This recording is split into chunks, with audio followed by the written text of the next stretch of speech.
Hola, ¿qué tal? Saludo especial a los lectores de quienique.com. Mi nombre es Sebastián Alfonso y en esta oportunidad estaremos conversando con el doctor Sergio Díaz Granados, quien recientemente resultó elegido como el nuevo presidente del CAF, del Banco de Desarrollo de América Latina.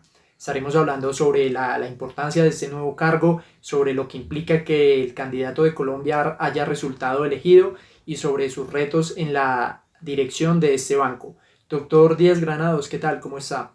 Muchas gracias por la invitación aquí en Iquique, Sebastián, mil gracias. Aquí muy interesado en compartir con ustedes. Bueno, doctor Sergio, yo quisiera que comenzáramos esta entrevista hablando un poco de su carrera profesional. Sé que tiene un amplio recorrido en el sector público-privado. Hablemos un poquito de ese recorrido que lo llevó a ser candidato y pues posteriormente elegido como presidente del CAP. Tengo casi una trayectoria de 30 años de servicio. He estado en corporaciones a nivel local y nacional. Estuve en el Congreso hace 20 años, en la Comisión de Asuntos Económicos. Y luego también una carrera dentro de la rama ejecutiva como asesor en el Ministerio de Hacienda, especialmente para los temas fiscales territoriales, como viceministro de Desarrollo y como ministro de Comercio. Los últimos 6 años he estado como director por Colombia, Perú, Chile y Ecuador, en un arreglo que tenemos los 4 países dentro del directorio del Banco Interamericano, donde todavía estoy vinculado y actualmente presido el comité coordinador del directorio y he estado estos 6 años trabajando en el Banco Interamericano.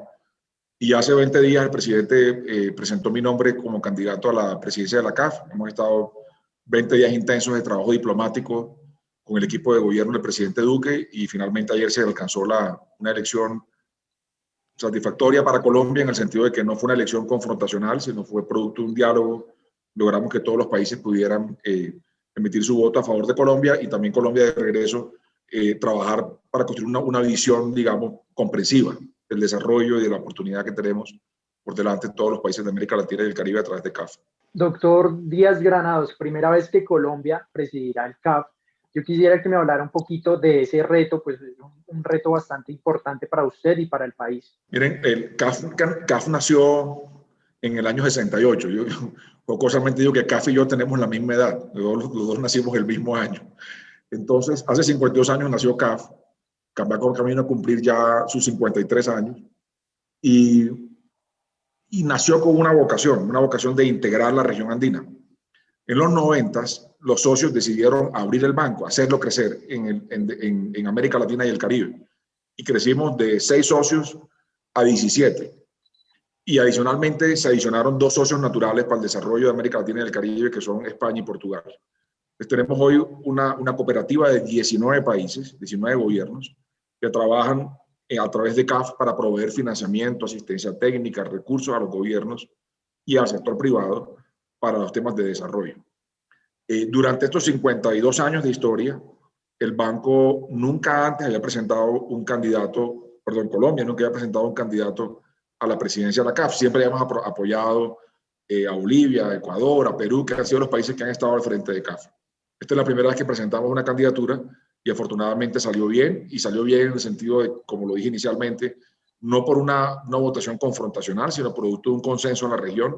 Creo que eso es importante, eso demuestra el valor del diálogo, el valor de la argumentación entre nosotros mismos, entre los países, para encontrar consensos, y aquí se hizo una buena apuesta por el consenso alrededor de esta candidatura de Colombia, y el banco a su vez provee, como lo decía inicialmente, un financiamiento necesario de bajo costo, de largo plazo, tanto al sector público como al sector privado, y en el sector público tanto a lo nacional como a lo subnacional.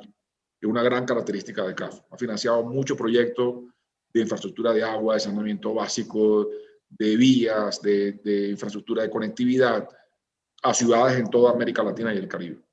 Entonces, lo que tenemos es una gran oportunidad ahora de hacer crecer a CAF en medio de esta crisis económica que está viviendo la región y este retroceso social que hemos tenido de destrucción de empleo, de aumento de pobreza, volver nuevamente a empujar con fuerza la multilateralidad como respuesta en América Latina. Este banco, tú lo pones a pensar que nació en el 68, imaginémonos cómo era el mundo del 68, donde había poco escaso acceso a financiamiento, muchas más necesidades inclusive que las que tenemos hoy en términos de pobreza, de poco empleo, de bajo ingreso. Y en ese momento los presidentes de esa época decidieron impulsar la creación de CAF. Fue un gran sueño del presidente Carlos Lleras Restrepo. 52 años después, CAF ha proveído financiamiento por cerca de 188 mil millones de dólares en proyectos en toda América Latina y el Caribe. El año pasado prestó, solo el año pasado, 14 mil millones de dólares a los gobiernos de América Latina y el Caribe. Entonces, tenemos una gran oportunidad hacia adelante que la próxima década CAF crezca mucho, crezca en los sitios y en los sectores en que más se necesita para apalancar el crecimiento. Sitios como cuáles, los sitios más pobres de América Latina y el Caribe, donde hay dificultades a los servicios públicos, creando oportunidades para la gente joven, creando oportunidades de empleo para las mujeres, en sectores que requieren un gran dinamismo hoy en América Latina y el Caribe, desde manufacturas a servicios, en cadenas regionales de valor, y por ahí vamos a ver, digamos, la estrategia de CAF los próximos 10 años, aportando más financiamiento y acompañando más la generación de oportunidades en la región. Doctor Díaz Granados, quisiera que nos devolviéramos un poco en un punto que tocaba en la respuesta y es en ese trabajo diplomático de los últimos 20 días. Colombia tenía otro candidato, después se postuló su nombre y fue un trabajo bastante intenso en las últimas semanas que afortunadamente pues le dio a Colombia, digamos, el triunfo en esta elección. ¿Cómo quedaron las relaciones diplomáticas, digamos, especialmente con Argentina, que era el otro país que tenía un candidato? Yo creo que quedaron bien, entre otras cosas, porque Argentina propuso el nombre de Colombia ayer. La presentación de la candidatura, el ministro José Manuel Restrepo estaba en sala. La elección se hizo en el Palacio Presidencial en México, con presencia de las delegaciones, algunos virtualmente, otros presencialmente. Lo más importante es que hayamos logrado un consenso en el que trabajamos todo el equipo diplomático del gobierno, en cabeza del presidente Duque, del ministro Restrepo, de la jefe de gabinete María Paula Correa, de la Cancillería colombiana, los embajadores, la canciller Marta Lucía, todos trabajamos mancomunadamente, coordinadamente, con una estrategia clara. Buscar una mayoría para construir un consenso. Y eso fue lo que hicimos, lo anunciamos así, así lo trabajamos, y pudimos, sobre todo el último día, en un diálogo franco con Argentina. Yo conozco al candidato argentino, lo conozco hace muchos años. Hemos compartido, hemos conversado y compartimos visiones de lo que hay que hacer en América Latina. Y eso facilitó. Él presentó su discurso el 1 de julio y yo presenté el mío. Nosotros cruzamos los discursos. Y yo leí el de él y él leyó el mío. Y en la madrugada del sábado, anecdóticamente conversamos. Perfectamente yo pude haber leído el de él y él perfectamente pudo haber leído el mío. No hubiéramos encontrado, excepto la forma como colocamos la argumentación, la búsqueda de lo mismo. Todos somos conscientes que hay que buscar más capital para América Latina, capital más fresco, con menos costo para los países. Apoyar la transformación sanitaria de América Latina es urgente. Estamos en este problema por no tener una buena red sanitaria. Nos cogió una pandemia mala a nosotros. América Latina tiene el 8,4% de la población y pone ya el 30% de los muertos. O sea, tenemos un problema interno sanitario que tenemos que resolverlo. Hay enfermedades tropicales que han quedado olvidadas porque nos pasó la pandemia del COVID encima, pero aquí tenemos malaria, chikungunya, dengue, zika, y uno ya como que ve que los países han perdido como el nivel de sensibilidad frente a las muertes de muchas niñas y niños por dengue, por zika, por chikungunya, y está pasando debajo del radar. Entonces hay un problema sanitario. El candidato argentino tenía eso en su programa y yo también. Y así comenzamos a encontrar los puntos de convergencia. No se trataba de hacer una elección para levantar la mano y decir yo gané, usted perdió. Había que evitar la votación al máximo y hacer un buen consenso. Y eso fue lo que logramos hacer ayer. Por eso yo creo que esta elección es un triunfo diplomático en el sentido de dejar buenas relaciones en la región. Y obviamente a mí me corresponde, apenas que arranque mi periodo en CAF el 1 de septiembre, visitar a todos los equipos económicos en La Paz, en Buenos Aires, en Caracas, en Ciudad de México, en Asunción. Todas las capitales hay que visitarlas, con todas hay que trabajar y hay que hacer rápidamente una presentación al directorio de los pasos que tenemos que dar para hacer CAF más fuerte y para que CAF le sirva más a los gobiernos y al sector privado en la generación de empleo. Y yo creo que ayer dejamos la base puesta. Dejamos una base bien puesta ayer. Y he estado en contacto con el candidato argentino que va a ser vicepresidente en CAF para trabajar conjuntamente en esto. Doctor Díaz Granados, el Banco de Desarrollo de América Latina, quizá para mucha gente resulta como una institución desconocida porque pues no es muy popular. Yo quisiera que nos contara y le contara a los seguidores de Quienique qué se puede hacer desde el CAF para impulsar el desarrollo de la región. Yo creo que lo primero es que CAF puede proveer mucha asistencia técnica a los gobiernos. Yo lo doy de la experiencia práctica, yo fui viceministro y ministro. Cuando era viceministro estábamos mirando cómo hacíamos para que el gobierno trabajara más en coordinación con el sector privado para aumentar la productividad. Esto es aumentar las ventas por empleado. Aumentar por las ventas por empleado tiene implicación en el ingreso, en el consumo, y el consumo es una fuente de creación de empleo. Entonces, yo me recuerdo, siendo viceministro, llamar a CAF y pedirle, necesito el apoyo para revisar lo que está haciendo Colombia, mirar qué están haciendo otros países y ver dónde podemos mejorar nuestras políticas. Entonces, CAF es una gran ayuda en el camino. Yo diría que a veces como una especie de taller en la carretera. Imagínese usted en un carro y comienza a fallarle el carro y usted lo que comienza a pedir es un taller. Es como un taller y llegar, hacer diagnósticos, ponernos de acuerdo y hacer cooperaciones y asistencia técnica para mejorar el desempeño. Luego, CAF tiene una cosa con la que nació en su genética y es hacer proyectos de preinversión. La preinversión es tal vez una de las fases más críticas en los proyectos. Implica gastar una cantidad de dinero que no es fácil conseguirla para saber cuánto puede costar hipotéticamente un proyecto. Hay muchos sueños en los países, muchos sueños en las ciudades, pero pasar del sueño a un proyecto de preinversión a fase 3, en un diseño, por ejemplo, implica tiempo e implica recursos. El CAF tiene entre sus mandatos hacer eso. Eso era lo segundo. Pensemos que hay sueños en las ciudades, ya sea construir un metro o un cable vía, o dar agua potable, o un acceso vial, o mejorar la red de comunicaciones en el mundo rural. Eso requiere preinversión. CAF hace eso. Y eso es no reembolsable. Eso está al servicio de los países. Es identificar dónde ponemos esos recursos que son escasos al servicio de la buena estructuración de proyectos. Luego hay una parte siguiente, dice el financiamiento. Entonces, tenemos que buscar que CAF cada vez esté mejor para que el financiamiento que le pase a los clientes, a los países, sea de más largo plazo y de menor tasa posible. El CAF mantiene una calificación crediticia que es superior a la de sus socios. Y en la medida que esa diferencia se da entre CAF y los socios, que hoy se ha profundizado por la crisis, además, infortunadamente se ha aumentado esa brecha entre CAF y los socios, transferimos ese beneficio a los socios vía créditos, con créditos más baratos que los que obtendrían los países si fueran el mercado financiero.